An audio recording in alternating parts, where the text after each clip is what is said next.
ini adalah rampok yang dilegalkan oleh pemerintah. Pemerintah melihat tapi tidak bereaksi. Manusia ini kalau sudah keinginan besarnya yang dan nafsu mungkin nama nafsu tadi, maka berbagai cara secanggih apapun pasti akan dicari oleh orang cara untuk. Jadi yang gatal itu sebenarnya si pemilik barang. Dia lah endorse barang mereka gitu kan ya. Dia masuk ke kepala dinas, dia masuk ke bupati, dia masuk ke ketua komisi, ke ketua DPRD. Tolong ya buat perencanaan kalian besok masukkan barang saya ini begitu. Padahal belum kebutuhan daerah, dikondisikan itu menjadi kebutuhan daerah. Ingin bicara di mana katup kebocorannya, saya berani katakan katup kebocoran itu ada di kepala daerah.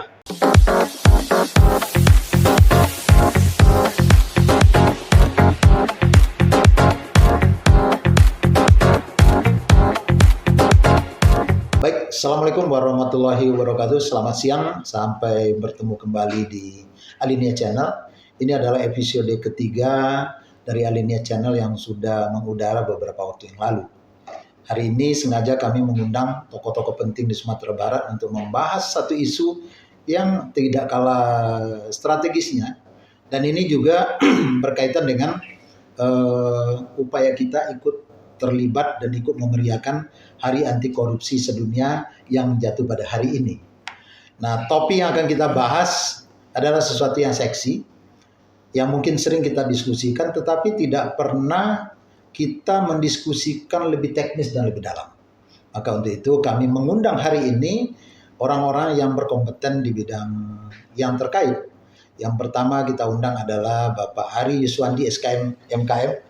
Selamat datang Pak Ari. Assalamualaikum. Waalaikumsalam warahmatullahi wabarakatuh. Ya. Selamat siang Pak Marlis. Selamat siang. Beliau baru pulang dari PIM 2 dan topik yang beliau buat proposalnya di situ juga terkait dengan apa yang akan kita bahas pada hari ini. Sehari-hari beliau adalah asisten 2 bidang ekonomi dan pembangunan Sekda Kantor Gubernur Sumatera Barat. Kemudian yang kedua, pengusaha tangguh yang sudah hijrah ke Jakarta. Sudah ubanan ini. Umur berapa nih Pak Mal? 70. Sepertinya masih 50 nih. Masih baginya. Jadi ini seorang jurnalis yang berpindah haluan menjadi seorang pengusaha. Dulu di Padang kecil-kecilan, tapi hari ini saya dengar kabar sudah hijrah ke Jakarta, ke pusat kekuasaan ya. Dan sudah melalang buana ke berbagai daerah di Indonesia. Dan kebetulan beliau sedang berada di Sumatera Barat. Saya paksa untuk hadir pada hari ini. Jadi kita minta nanti cerita testimoni Pak Akmal sebagai pengusaha bagaimana untuk mendapatkan pekerjaan dengan sistem e-katalog ini, apa kiat-kiatnya dan apakah betul memang ada hal-hal yang terjadi modus korupsinya di situ. Dan yang terakhir Bapak Suharisal, Dr. Suharisal SHMH. Pengacara kondang Sumatera Barat. Tidak ada yang tidak kenal dengan Suharisal. Ini pengacara bagak. Kenapa? Seorang dokter yang sebentar lagi profesor bersedia ikhlas mengundurkan diri. Dan orang yang pertama yang ditelepon beliau mengambil keputusan mengundurkan diri itu adalah saya. Karena beliau tahu saya juga mengundurkan diri pada usia muda. Terima kasih Pak Ai. Panggilan beliau Pak Ai. Dan hari ini sedang sibuk-sibuknya karena mendampingi beberapa kepala daerah dalam proses pendampingan hukum ya. Mudah-mudahan tidak ada yang akan sampai ke MK. Tapi kalau ada, tentu kita juga bersyukur setiap ada kasus ada rezeki. Alhamdulillah. Baik, Pak Ai dan Pak Akmal, kita akan angkat topik pada siang hari ini adalah sebuah pertanyaan ini. Jadi pertanyaan ini tentu akan ada kemungkinan jawaban iya atau tidak. Benarkah pengadaan barang dengan sistem e-katalog itu adalah korupsi yang dilegalkan? Ini pertanyaannya agak bombastis. Apakah e-katalog itu korupsi yang dilegalkan? Kami tidak bisa menjawab. Tentu Bapak yang bertiga nanti akan bisa menjawabnya. Dari versi pengusaha, dari versi pemerintah, dan kemudian dari pengamat hukum. Nah, kalau kita tahu bahwa pada periode yang lalu pengadaan barang dan jasa itu adalah sektor yang menempati peringkat tertinggi korupsi di Indonesia. Jadi korupsi yang terbesar di Indonesia itu adalah pengadaan barang dan jasa. Untuk itulah pemerintah dulu mencoba mengantisipasi dengan berbagai regulasi. Beberapa kali Kepres ditukar waktu itu. Dan kami pernah menjadi ketua ARDIN Sumatera Barat, Asosiasi Rekanan Pengadaan Barang dan Distributor Indonesia. Dan tahu persis bagaimana proses kong kali kong dalam pengadaan barang dan jasa. Nah waktu itu ada proses tender dan ada penunjukan langsung. Apabila lebih dari 50 juta maka tender. Nah, tetapi beberapa tahun terakhir, dan saya ingat ketika Bapak Agus Rarjo, kerabat saya menjadi ketua LKPP waktu itu, beliau ditugaskan oleh pemerintah untuk merumuskan sebuah kebijakan baru, pengadaan barang dan jasa itu melalui sistem e-katalog, e-procurement. Nah, disusunlah sedemikian rupa regulasi sehingga semua pengadaan barang dan jasa waktu itu baru di sektor pengadaan barang saja waktu itu sudah melalui e-katalog. Apa itu e-katalog? Adalah sebuah proses pembelian barang dan jasa melalui sebuah platform internet yang ditayangkan di internet, di platform, dan kemudian pemerintah, kabupaten kota, provinsi maupun lembaga pemerintah yang lain cukup melihat di situ mana barang yang dibutuhkan karena sudah tersedia harga dan mereka akan melakukan proses pemilihan barang itu dengan mengklik.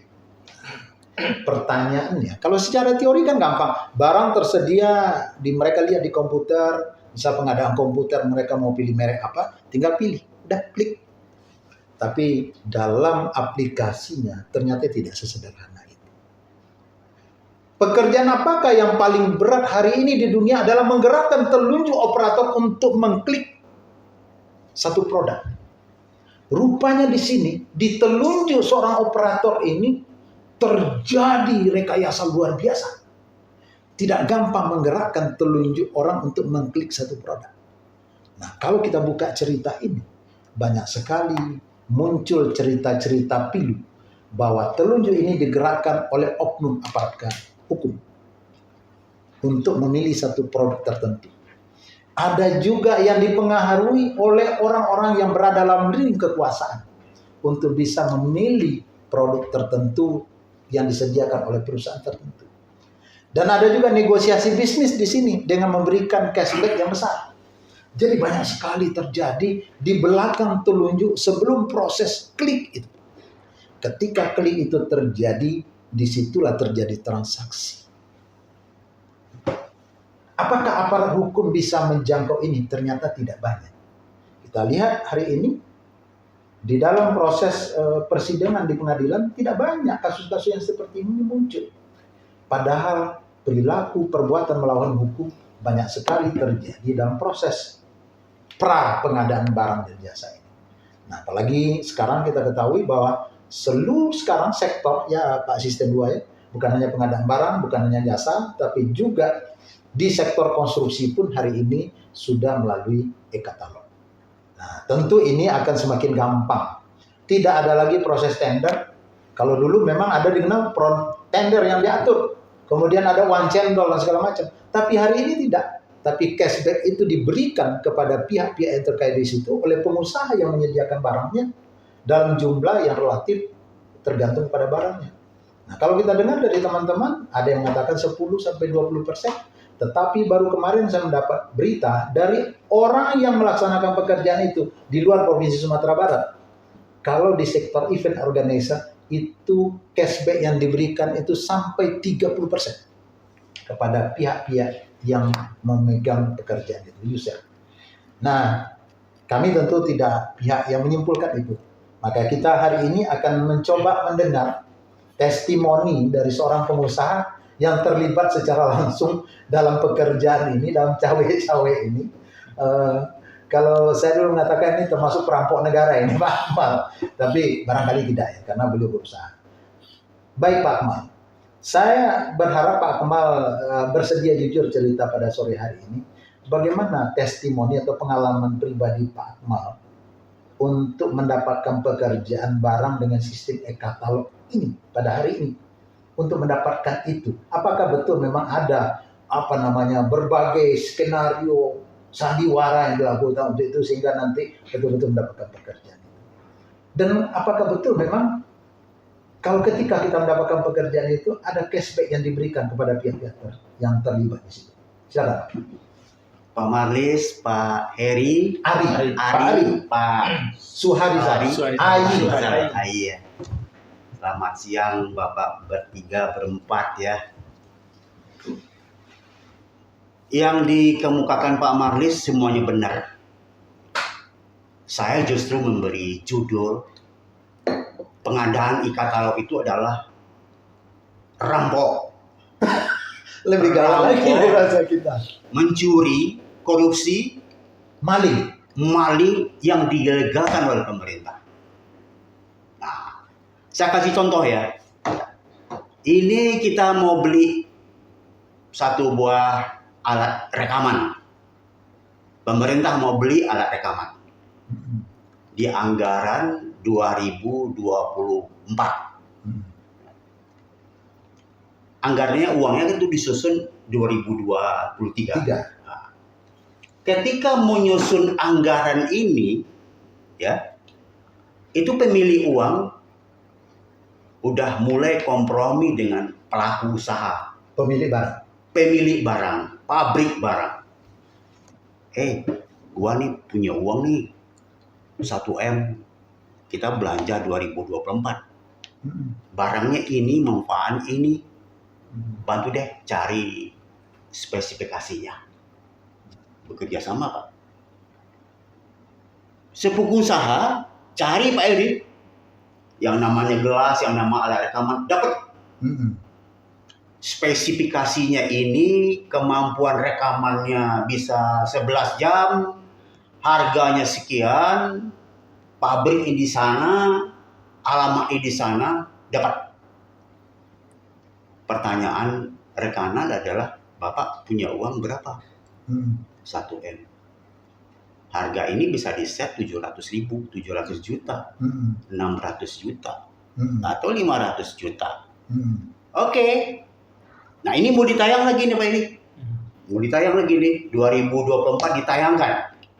Spek barang, harga barang, alamat di mana dibeli, pabriknya di mana, itu muncul di e-katalog.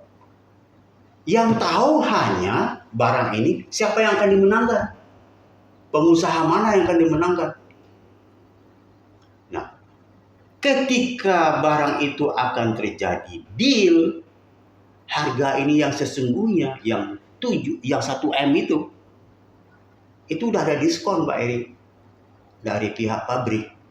Diskon dia 30%, 35%, sampai 40%. Tetapi oleh pelaku dunia usaha dengan pemilik uang, yang harga di katalog 1M, itu dimaaf lagi 20%, 10%, dan alasan. Satu, pajak PPN yang harus dibayar, ongkos kirim yang harus ditanggung dari mana? Dari daerah pabrik. Menjadilah harga itu 1,2M. Harga sesungguhnya berapa? 500, 600, 700. Ini adalah rampok yang dilegalkan oleh pemerintah. Pemerintah melihat, tapi tidak bereaksi. Hari ini Pak Eri, 1.882 rekanan yang terlibat di sub bidang pengadaan barang ini sudah mati semuanya Pak. Ada yang menjadi driver, ada yang menjadi pengusaha Gojek, ada yang kembali ke kampung bertani, macam-macam. Dunia usaha sudah mati oleh kebijaksanaan yang seperti ini. Kenapa bisa mati Pak? Pekerjaan itu nggak bisa diketahui banyak orang lagi Pak Marlis. Yang 1.882 itu tidak punya akses ke dalam, ke pemilik uang. Tidak punya akses lagi. Pemilik uang, ya enggak, berkolaborasi, bekerja sama dengan pelaku bisnis, penyedia barang. Pak Akmal, ini mau kita beli tahun depan nih. Bantu deh saya untuk menyusun spesifikasi barangnya. Pertanyaan dunia usaha apa? Apa barang yang tersedia? 1M. Dunia usaha mencari barang yang sesuai dengan spesifikasi ini, yang harganya pasti kurang sama yang itu. Demikian Pak Galis. Baik, jadi dapat Bapak pastikan bahwa memang terjadi ya kolusi di dalam persoalan pengadaan barang melalui e-katalog yang dilegalkan. Terjadi. Dan hampir di seluruh Indonesia. Seluruh Indonesia. Baik, misal satu lagi. Ini PDK punya uang, Dinas Pendidikan punya uang 10 miliar. Ya, untuk beli pakaian anak-anak sekolah. Misalnya. Alat peraga lah paling gampang. Alat peraga lah. Nah, alat peraga. Kalau pakaian sekolah itu spesifikasi barangnya, berat setiap kilo kainnya berapa? Kandungan polisternya berapa? Kandungan katunnya berapa? Analisa labornya apa? Dan spek yang seperti ini tidak diketahui oleh semua pelaku usaha atau konveksi. Yang tahu siapa? Siapa yang berhubungan, siapa yang berkomunikasi dengan pemilik barang dan pelaku usaha. Mereka menyusun berdua, kemudian diumumkan. Yang menawar tentu hanya mereka yang tahu dengan spek barang. Ya. Ini bukan menawar, ini ditayangkan. Baik, ini testimoni nih Pak Ari. Sekarang kita mau tanya nih Pak Ari. Tentu pemerintah mengatakan tidak. Cuman fakta yang ada di lapangan seperti itu Pak Ari. Kita tidak bisa tutup mata lah. Nah sekarang bagaimana? Apa yang harus dilakukan oleh pemerintah untuk meminimalisir hal ini Pak Ari? Ini tanggung jawab asisten 2 ini. Baik, terima kasih Pak Marlis, menarik yang disampaikan Pak Akmal. Akmal ya. Kita juga tidak bisa menafikan itu semua, bahwa praktek-praktek yang tadi disampaikan sangat mungkin bisa terjadi. Tapi pada prinsipnya sebenarnya bahwa peralihan proses pengadaan barang dan jasa dari proses manual pada digitalisasi, betul. Itu sebenarnya kan konteksnya upaya meminimalisir, mengurangi kecurangan-kecurangan yang terjadi selama ini atau yang kita kenal dengan fraud. Maka sebenarnya dalam pengadaan barang dan jasa di pemerintah itu sekarang sudah mulai diperketat atau sangat ketat sebenarnya. BPK memeriksa tidak hanya sekedar ketika barang sudah ada, tapi BPK sekarang memeriksa itu mulai dari proses perencanaan. Ketika tadi katakanlah membeli alat perekam, Pak Asisten 2 untuk apa beli alat perekam?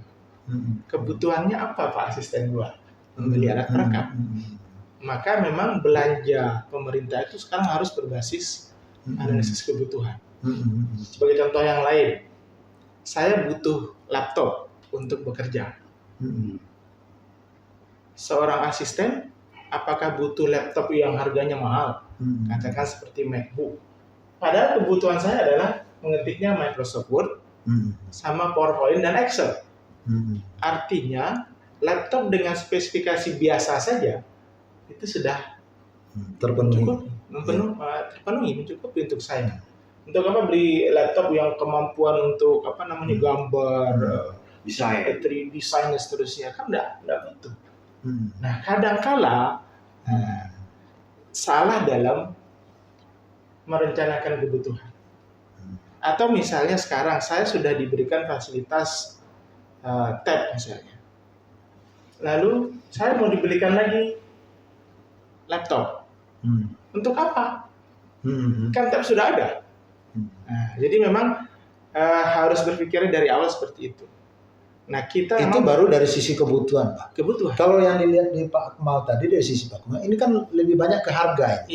Mulai dari kebutuhan dulu, ya kan? Butuh enggak? Perlu enggak? Kalau dibutuhkan kan bisa saja. Ya, pasti. ya suatu saat nanti saya kan perlu juga ini misalnya kan ketemu Pak Marlis minta pendapat, itu kan bisa-bisa aja alasan bisa banyak, tapi kan secara operasional dan logika berpikirnya kan harusnya memang saya nggak butuh alat perekam. Biarlah teman-teman yang mungkin bekerja di protokol yang di bidang protokoler gitu misalnya kan, yang akan mendampingi atau banyak wawancara humas begitu. Nah kemudian selain kebutuhan, ketika anggaplah tadi ya saya butuh sebuah laptop, kan mesti dipastikan dulu tadi. Oke, secara kebutuhan oke.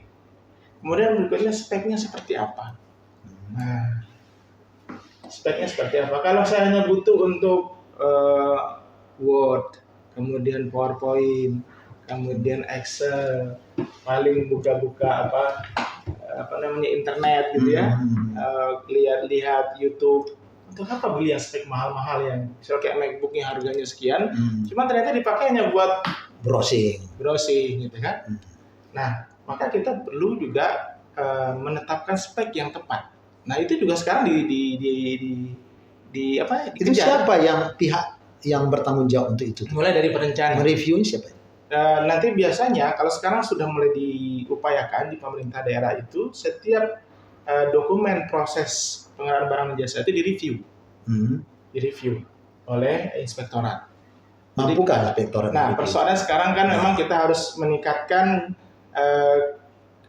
jumlah SDM yang ada di inspektorat, kemudian kompetensi sehingga nanti ini bisa dilakukan review sebelum proses. Jadi berarti kalau gitu BPK juga hari ini meninjau dari aspek perencanaan, bukan hanya dari segi harga. Dan kemudian sebelum dilaksanakan ada review dari inspektorat. Oke. Pak Ai, Pak Suarisal, dari aspek hukum kan tadi ada kata-kata atau statement dari Pak Kemal yang sangat vulgar ya, bahwa ini adalah maling yang dilegalkan. Nah, pandangan Pak Suarisal sebagai pakar hukum, penasihat hukum, orang yang memandang dari sisi hukum, apa sih perilaku-perilaku yang terjadi perlawanan hukum di aparat ini?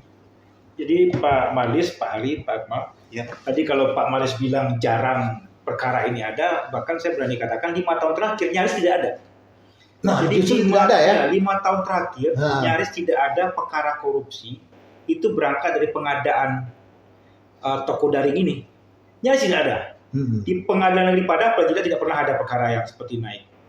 Nah, lalu kemudian di satu sisi BPK, betul Pak Ari ada BPK, tetapi sekali lagi banyak perkara yang tampil di pengadilan negeri Padang pun, perkara tipikor, itu pun tidak berdasarkan dokumen BPK. Nah, bahkan dalam penerawangan saya, hanya kasus pengadaan sapi di Padang Panjang, yang itu dokumen BPK sebagai dasar bagi kejaksaan untuk melakukan penyelidikan. Memang ini pertanyaan besar hari ini, mengapa kemudian penegak hukum kita, khususnya kejaksaan dan kepolisian yang punya kewenangan dalam perkara tindak pidana korupsi, itu tidak mau bulat-bulat mengambil dokumen BPK itu. Selalu kemudian dia melakukan audit dengan pihak ketiga, apakah BPKP atau kemudian mereka audit sendiri. Jadi kalau hari ini orang tidak teriak temuan BPK, anggota DPRD mana kelebihan perjalanan dinasnya sampai di situ. Nah, selalu kemudian jawaban hukumnya adalah karena hasil BPK itu bukanlah audit investigatif, sehingga kemudian tidak layak, tidak tepat digunakan sebagai penghitungan kerugian keuangan negara.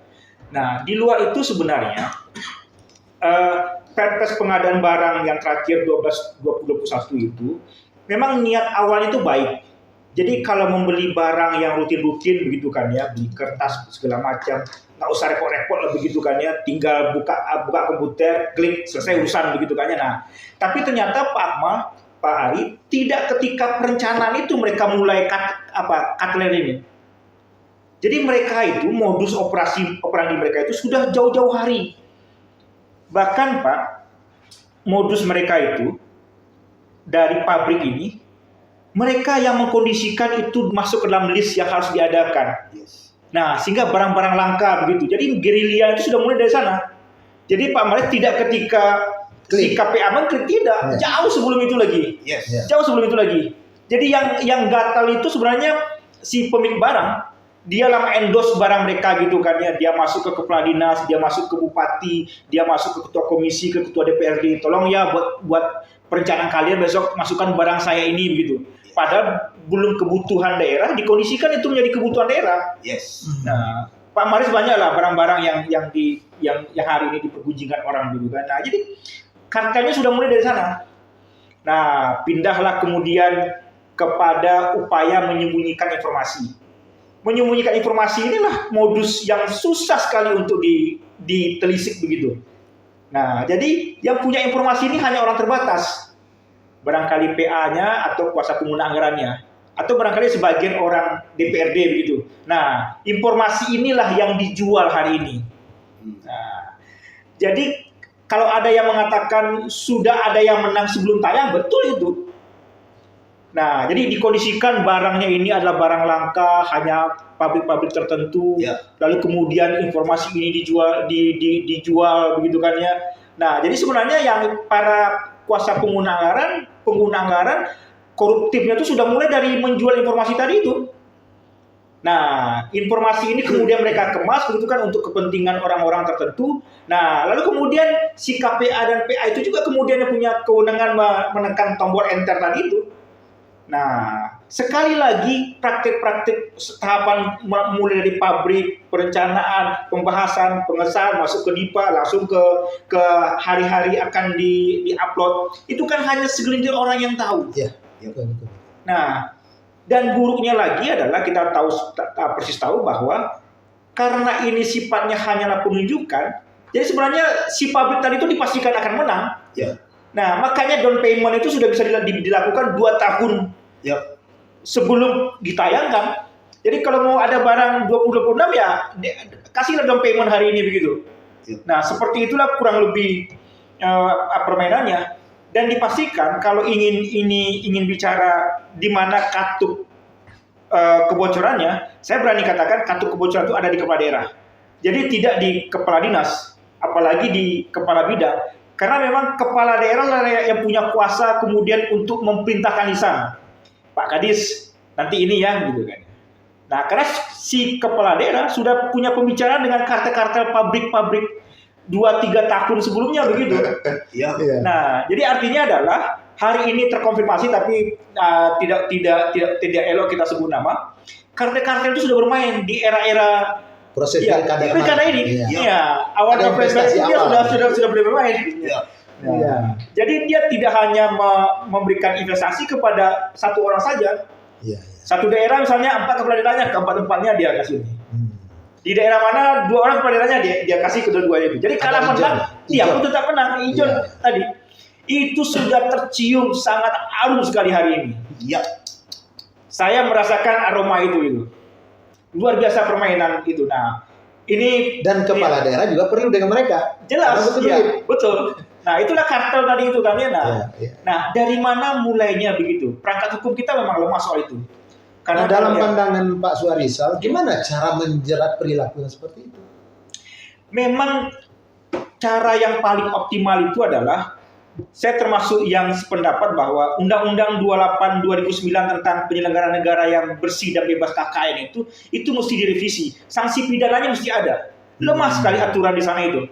Sehingga kemudian bau nepotisme, bau kolusi itu tidak bisa dipidana. Sebab kalau kita pakai undang-undang korupsi, undang-undang 30, undang-undang 20 itu tidak bisa menjerat yang namanya seperti itu. Harus kemudian dikamuflase dia menjadi suap. Suap hari ini kan orang cerdas begitu kan ya.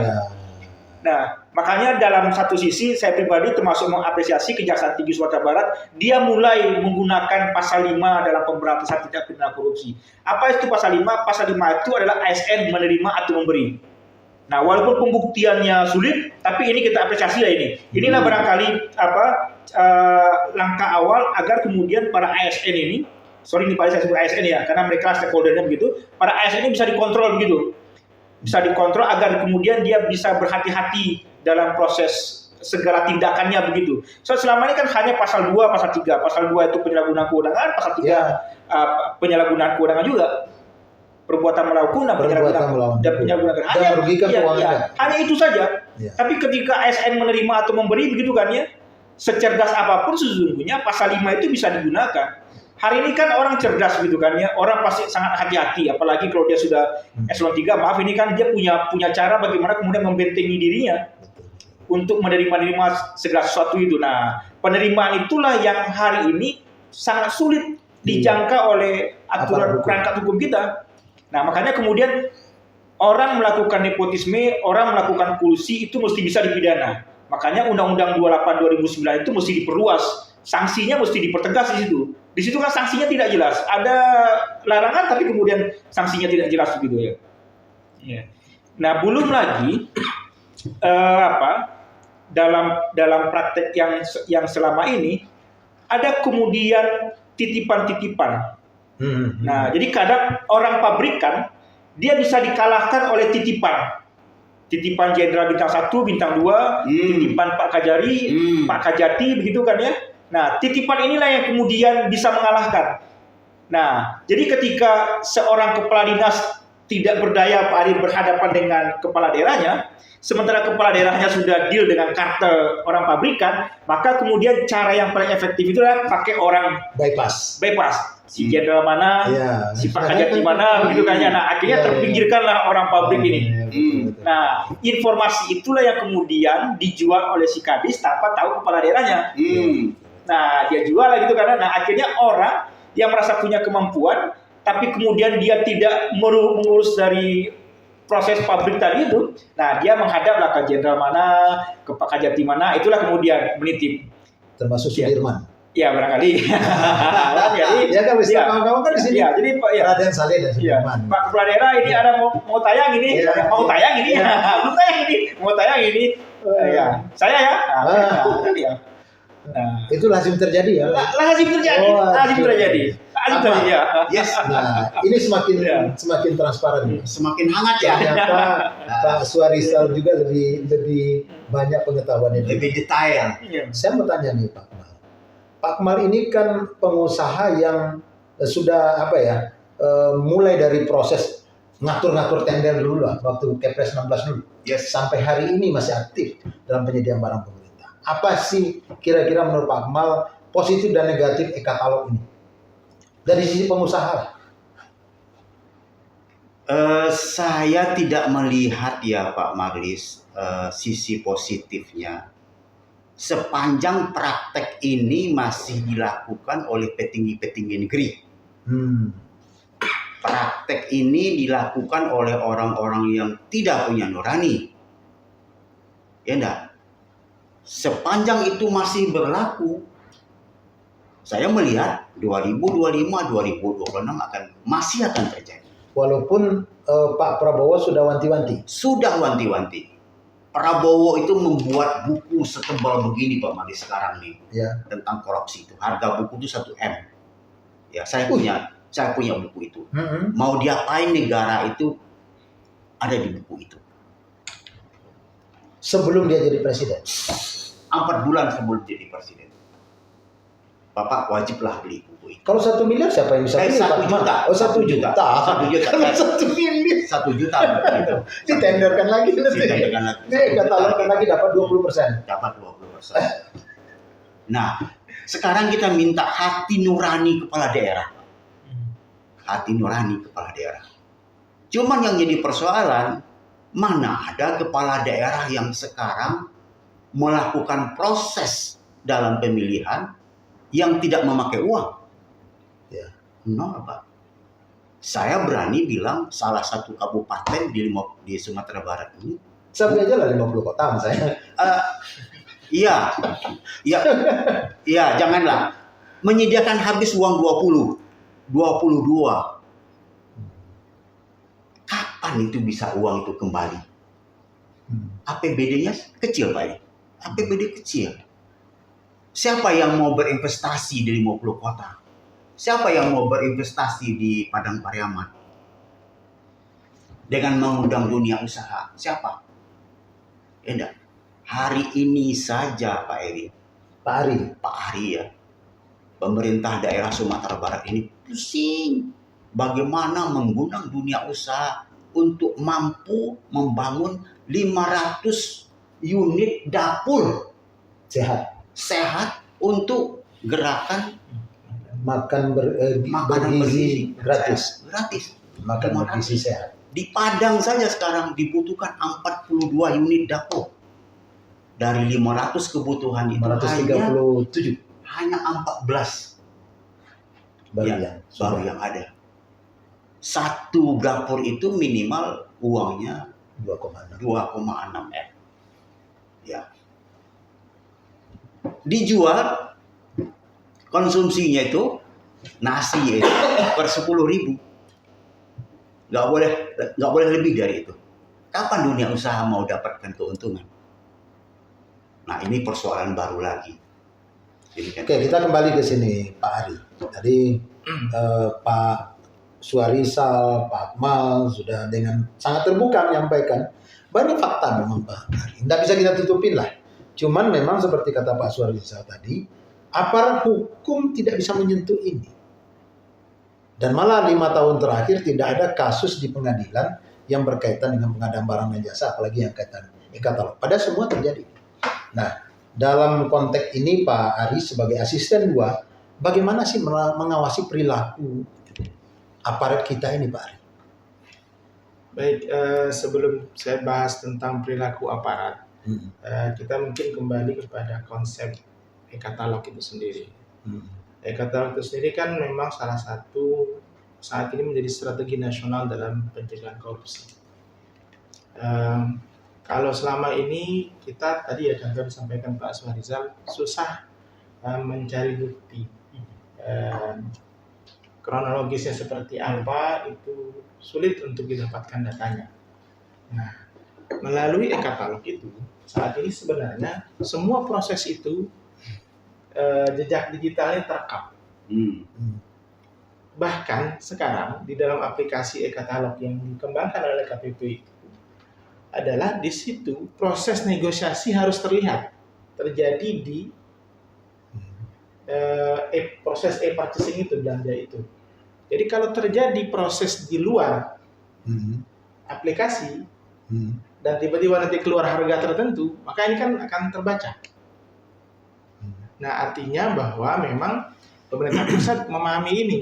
Tapi yang disampaikan Pak Suarizal tadi tak terjawab tuh Pak Ari. Nah, persoalan sekarang apa? Ya ini kan ini versi terbaru ya. Versi terbaru nih saya dapatkan bahwa kita bisa negosiasi, prosesnya itu terekam di situ, tidak boleh ada negosiasi di luar. Enggak. Seperti kata Pak Suarizal, ini kan terjadi jauh sebelumnya ini nih.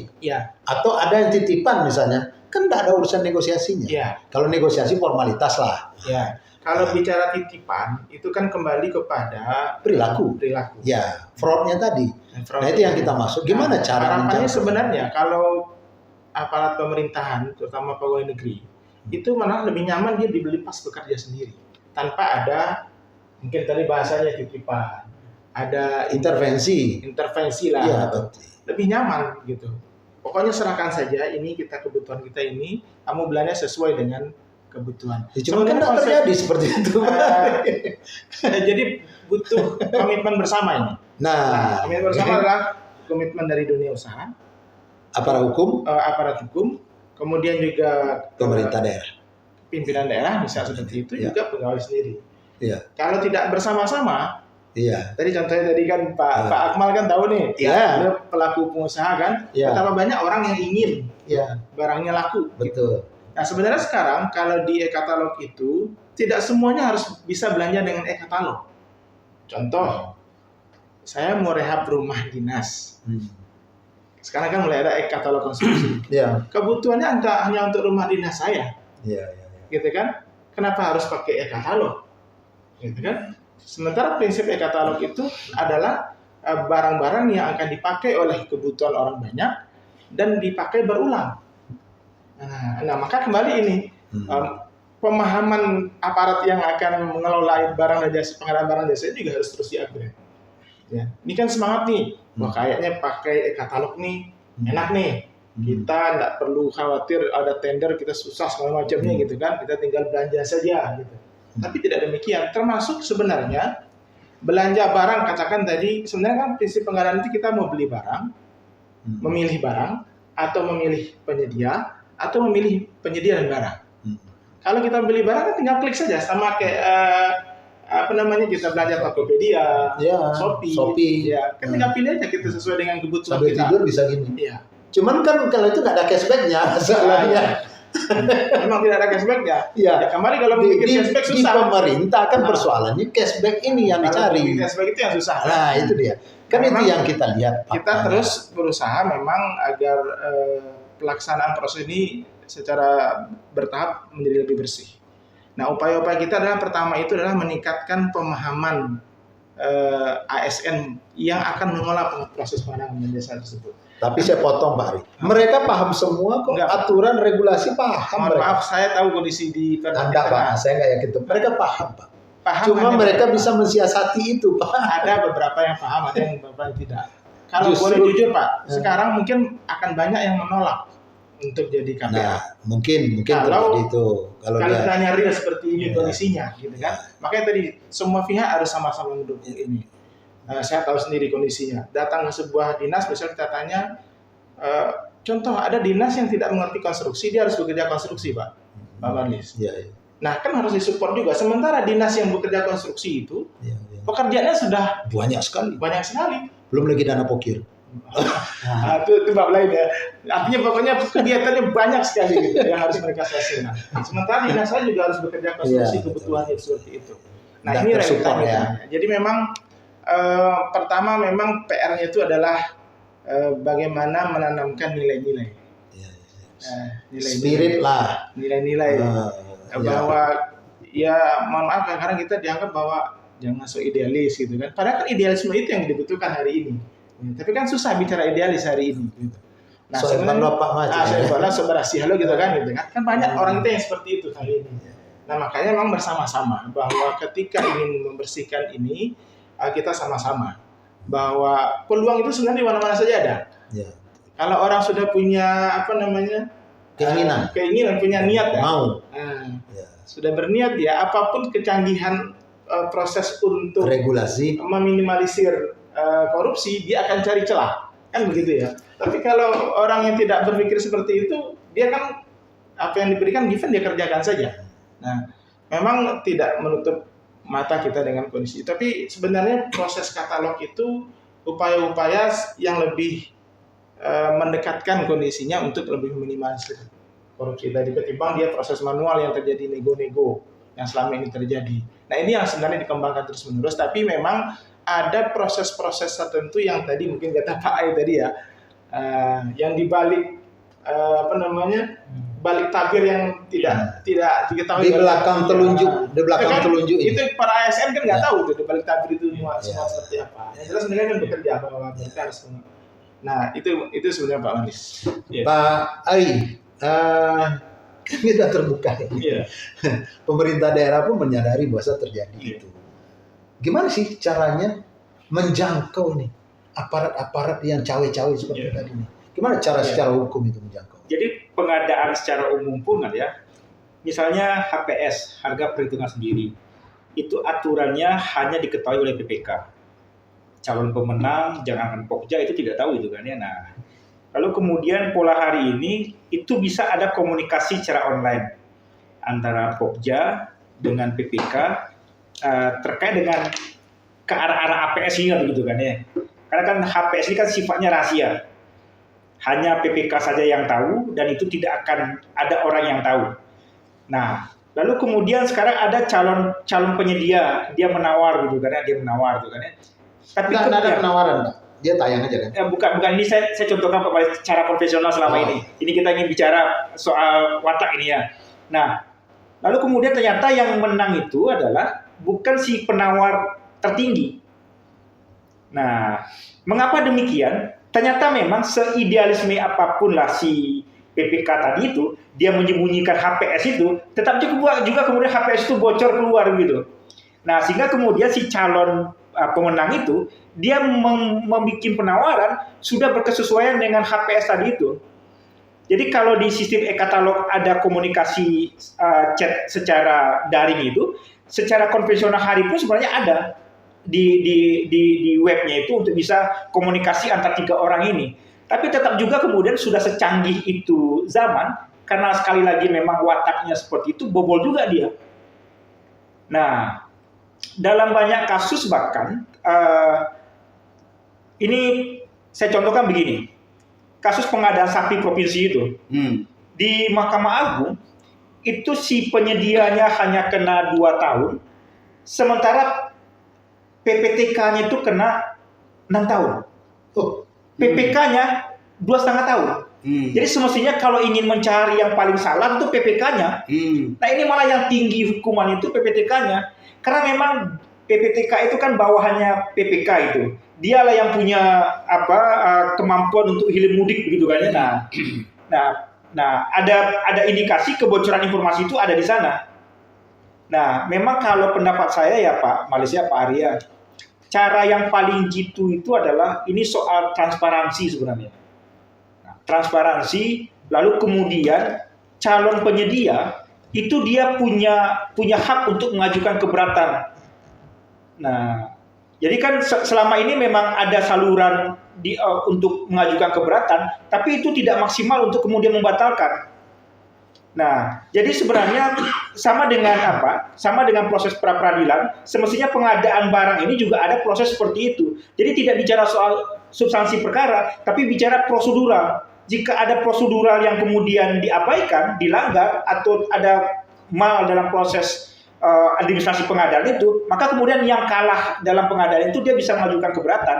Ini prosedur hukum ini yang belum ada kita sampai hari ini. Jadi orang bisa membatalkan sebuah proses pengadaan jika kemudian dia melihat pengadaan itu ada yang maladministrasi di situ. Nah, misalnya diduga PPK-nya membocorkan HPS kepada calon misalnya begitu. Nah, atau barangkali Pokja ada melakukan komunikasi dengan PPK begitu di luar jam-jam kerja yang resmi begitu. Nah, sebab kan pola komunikasi antara PPK dan Pokja itu kan sudah terbukukan, ada mekanisme bakunya. Tapi kalau kemudian mereka bertemu di luar lalu kemudian membicarakan sesuatu yang itu baru persoalan. Nah, ini yang ingin dibatasi begitu. Nah, di luar itu semua saya termasuk orang yang percaya katup membersihkan ini sebenarnya ada di kepala daerah. Jadi dialah selaku penguasa pengguna anggaran menurut undang-undang, menurut peraturan yang dia punya kewenangan atas itu. Nah, bagaimana caranya kemudian dia membaca kondisi, misalnya pengadaan barang, seperti di Dinas Pendidikan hari ini yang perkara yang disidangkan itu, jika ada sesuatu yang agak ganjil di Pokja, dia melakukan sesuatu begitu kan ya. Nah, ini yang belum ada begitu. Nah, di samping itu, nasibnya kepala dinas, nasibnya kabid, karena jabatan dia jadi PPK, jadi KPA begitu. Menurut saya adalah Undang-Undang Pembendaraan Negara 1 2004 itu memang harus direvisi. Jadi hari ini seperti kata Pak Ari tadi, orang takut megang jabatan. Megang jabatan itu takut bukan karena berhadapan dengan bawahan atau dengan atasan, tapi otomatis dia akan jadi kuasa pengguna anggaran. Itu yang dia takut begitu. Nah, sehingga yang maju itu adalah yang sudah siap dengan kondisi yang akan dihadapi. Nah, tentu untung rugi dia pertimbangkan begitu kan ya. Nah, memang selayaknya betul KPA itu ditunjuk, tapi jangan kemudian karena dia punya jabatan otomatis dia adalah kuasa pengguna anggaran. Nah, ini yang mesti juga diperbaiki regulasi kita. Nah, jadi tidak mesti dia adalah kabid, ada pengadaan, dia akan jadi PPK begitu. Menurut saya Pak Mades ini memang PR besar yang saya lihat dari banyak kasus selalu adalah dia tidak punya kemampuan sebagai PPK, tapi kemudian dia karena kapasitas diri dia sudah menjabat, sudah diangkat dalam jabatan tertentu tadi itu. Sehingga terjadilah pilihan-pilihan yang simalakama begitu. Ini jabatan tidak diterima antara, setelah jabatan ini diterima dia akan memposisikan diri sebagai PPK otomatis begitu. Nah, di samping itu memang saya termasuk yang selalu berpikir bahwa penegakan hukum itu akan lebih sederhana kalau penegak hukum itu berangkat dari temuan BPK tadi itu. Nah, tapi bagaimana kemudian temuan BPK itu bisa dijadikan paling tidak bukti permulaan oleh penegak hukum. Nah, sebab selama ini lamanya proses penegakan hukum dalam perkara korupsi itu selalu kemudian penegak hukum, sebut sajalah kejaksaan dan kepolisian itu, dia agak tidak mau atau agak enggan bulat-bulat menggunakan dokumen BPK tadi itu. Selalu kemudian dia cari hasil audit investigasi yang lain. Padahal dokumen DPK itu sudah terang menyebutkan. Ya. Artinya adalah kalau sudah lewat masa normalisasi 60 hari tadi itu, penegak hukum semestinya bisa langsung eksekusi itu perkara. Bisa langsung proses penyelidikan. Nah, tapi selalu kemudian penegak hukum kita ini memilih-milih begitu. Nah, makanya kemudian aneh kan ya, pengadaan sapi 2015 di Padang Panjang kok baru tahun sekarang diungkap ke publik begitu kan ya. Nah, perkara-perkara seperti itu yang bikin apa? Orang tidak nyaman jadi pejabat begitu. Dia jadi kadis, dia jadi kabid, tidak nyaman dia begitu kan, karena ya pekerjaan dia 5 tahun, 7 tahun yang lalu bisa juga kemudian dibuka hari ini ya. Gitu Pak Maris. Baik, terima kasih Pak Suarizal. Kita balik ke Pak Akmal. Ini barangkali closing statement sekalian Pak Akmal. Dari cerita tadi Pak Akmal, kan ada kita bicara tentang positif negatif. Kalau menurut Pak Akmal tadi, ini maling yang dilegalkan oleh negara. Nah, sebagai seorang pengusaha, apa saran Pak Akmal untuk perbaikan? Saya kira semua pihak ya mesti melihat ini sesuatu yang sudah terlanjur terjadi dan kita kembali surut. Pihak pemerintah, pihak penegak hukum, pihak dunia usaha, Kadin, DPR juga duduk satu meja, merubah aturan-aturan yang sudah ada ini menjadi sebuah kebijaksanaan yang bersifat nasional, tidak ke daerah. Dalam konteks apa? Agar 1.882 pelaku dunia usaha di Sumatera Barat kembali hidup, bisa makan ya Pak. Itu dia. Baik, Pak Ari, sebagai closing statement, saya coba membayang begini. Kita beli barang di Shopee, di Bukalapak dan sebagainya itu gampang saja kan? Apakah tidak bisa pemerintah seperti itu? Kenapa sekarang terjadi konflik dalam e-katalog ini? Karena harga yang ditayang itu adalah harga yang tidak normal. Harga bukan harga real. Karena di situ adalah harga yang sudah di markup, yang memang sudah disediakan cashback untuk pejabat. Nah, apakah kira-kira pemerintah setuju nggak? Seperti di Shopee kan nggak ada persoalan. Siapapun belanja, klik, ya udah. Tambah ongkos kirim. Ya. Nah, kenapa pemerintah tidak melakukan itu, Pak? Ya. Baik, terima kasih. Yang saya pahami dalam proses e-katalog itu Pak Maris, ketika kita beli laptop, kita tinggal ketik kita mau beli laptop apa, dengan harga berapa. Iya. Sama seperti kita belanja di Ya, tetapi harga itu. Kalau harga laptop, barang-barang yang sudah umum itu kita nggak terlalu masalah. Kalau yang umum mungkin nggak terlalu. Nah, yang menjadi persoalan itu ketika ada paket-paket pekerjaan. Ya, misalnya Alkes, di dinas kan banyak pendidikan. itu, Alkes banyak barangnya. Itu satu alat Alkes itu bisa variasinya banyak. Ya. Penawarannya. Nah, makanya begini, dalam konsep e-katalog, makanya saya katakan tadi bahwa tidak semuanya teman-teman ini paham bahwa tidak semuanya harus di-e-katalogkan. Ya. Karena kalau semuanya harus di-e-katalogkan, muncullah pikiran. Ya. Kalau ini harus e-katalog, berarti kan harus ada orang-orang yang daftar di e-katalog. Ya. Nah, ya, betul. Nah, itu sebenarnya. Makanya sebenarnya ini yang terus kita upayakan di pemerintah sosialisasikan. Saya ini komitmen ini dengan tugasnya Pak Malis, bahwa kita ingin membantu teman-teman semuanya di Pemda itu bahwa proses pengadaan barang dan jasa itu tidak serta-merta harus semuanya e-katalog. Gitu kan? Makanya tadi prinsipnya kita mau beli itu di aturan boleh kan ya? Boleh. Oh, jadi boleh kita berikan langsung aja. Kita mau memilih barang, memilih penyedia atau milih penyedia dan barangnya. Kalau memilih barang, e-katalog banyak tuh barang kan. Nah, contoh misalnya tadi deh contohnya, saya mau rehab rumah dinas, saya paksakan e-katalog. Nggak nyambung dia. Kan yang butuh cuma saya aja. Nah, kan? Tapi kalau kemudian tahun ini selesai, besok nggak ada lagi kan gitu. Nah, memaksakan e-katalog untuk paket-paket tertentu ini yang kita harus sampaikan. Biar aman, nggak repot, nggak proses gitu kan. Mas Wasila kayak katalog satu-satunya. Padahal kan tidak demikian. Nah, pemahaman ini juga harus kita tingkatkan terus. Maka tugas kita di pemerintah provinsi memang ke depan itu adalah bagaimana membantu OPD-OPD tadi agar mereka punya pemahaman yang utuh. Kita sudah komunikasi dengan LKPP siap bantu sehingga proses-proses ini semuanya berjalan dengan baik. Jangan sampai nanti itu tadi kalau sudah menjadi satu-satunya cara yang harus dipakai itu adalah dengan e-katalog kan salah juga akhirnya. Karena itu tadi sekarang sudah mulai juga ada penilaian. bahwa ada indeks kompetisi namanya. E-katalog itu kalau hanya satu penyedia di Indonesia, penyedia di di dalam lokernya tuh, berarti namanya kan tidak ada kompetisi. Tidak kompetisi. Ya, nah, sekarang lagi diarahkan juga bahwa kalau mau dengan pakai e-katalog, lihat indeks kompetisinya. Kalau hanya 1-2 penyedia itu namanya kan tidak ada kompetisinya, begitu kan? Nah, akhirnya itu tadi maksa-maksa kan masuk e-katalog supaya bawa aman, gitu kan? Padahal tidak aman juga sebenarnya seperti itu. Nah, pemahaman-pemahaman seperti ini. Nah, sebenarnya teman-teman di PNS itu sebenarnya sudah banyak cara hari ini untuk belajar. Tapi setidaknya kita komit nih. Kita komit membantu agar memang proses-proses ini. Nah, kemudian memang harapannya adalah saya sepakat dengan Pak Akmal bahwa kita sama-sama nih.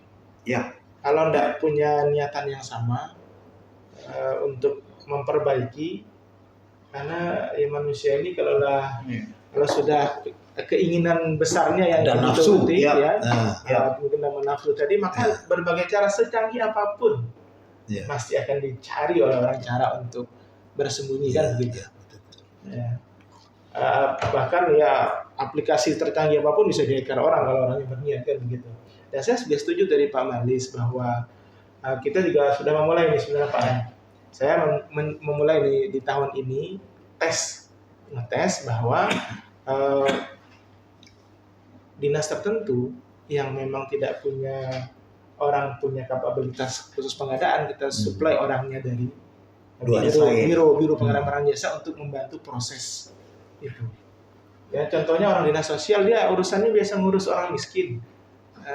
Disuruh ngurus konstruksi. Nah, kita bantu. Hari sudah kita mulai Pak Anis. Nah, sudah kita mulai nih. Sudah ada 2 dinas yang kita coba di tahun 2024 ini. Nah, mudah-mudahan 2025 kita akan tingkatkan lagi sehingga nanti seperti kata Pak Aib tadi. Jadi memang orang-orang yang punya kemampuan dan kesiapan untuk itu dengan mengelola desa. Mohon dukungan kita bersama. Terakhir, Pak Ai, closing statement. Saya 2 hal ya Pak Mas. LKPP ini memang mesti difungsikan maksimal, kerjasama dengan LKPP itu kan ya. Kalau perlu hampir setiap kegiatan mesti ditempel oleh LKPP karena mereka yang paham sekali gitu kan ya. Kemudian yang kedua, memang kalau menurut saya Pak Maris, Pak Arya, sebaiknya memang e-katalog ini hanya khusus yang rutin saja begitu. Beli kertas, beli spidol gitu kan ya. Jangan kemudian beli komputer dengan spek yang aneh-aneh, harus e-katalog pula begitu kan ya. Kalau bangunan seperti ini masih kita teruskan, dipastikan ini tidak akan berubah sama sekali. Barangkali begitu, Pak. Baik, terima kasih Pak Ari, Pak Suarisal, dan Pak Akmal. Dari diskusi kita hari ini, kita bisa menarik semacam benang merah bahwa memang masih banyak terjadi kelemahan dalam procurement melalui e-katalog. Nah, di mana munculnya masalah itu? Pertama, ada keinginan, ada pihak yang ingin menjual, memaksakan barangnya laku, dan ada aparat hukum yang juga ikut cawe-cawe di situ. Tapi kuncinya sebetulnya adalah di harga barang. Ketika LKPP atau e-katalog lokal itu bisa memfilter dan mempertanggungjawabkan harga yang ditayangkan itu adalah harga yang rasional, seperti yang terjadi di Shopee dan Bukalapak, ini tidak akan terjadi. Cuman siap nggak pemerintah dengan itu? Nah, ini yang mungkin kita tunggu ya. Sebetulnya tidak susah ini kalau menurut kami dari BPI. Kami melihat kalaulah pemerintah mempunyai komitmen untuk melakukan proses rekrutmen pengadaan barang dan jasa ini melalui sebuah platform yang disebut dengan e-katalog itu seperti yang terjadi di luar Shopee, Bukalapak dan lain sebagainya itu. Ini tidak akan terjadi. Nanti tidak ada kompetisi yang harus menggunakan aparat hukum untuk bisa intervensi. Dan juga tidak perlu kepala daerah intervensi memaksa untuk memenangkan seseorang. Ini adalah persoalan kita dan persoalan bangsa kita. Tetapi dengan komitmen Pak Presiden kita, Pak Prabowo, mudah-mudahan ini akan ada regulasi-regulasi ikutan dan komitmen pemerintah untuk memperbaiki ini. Karena bagaimanapun pengadaan barang dan jasa tetap berada pada peringkat tertinggi dalam menggerogoti keuangan negara.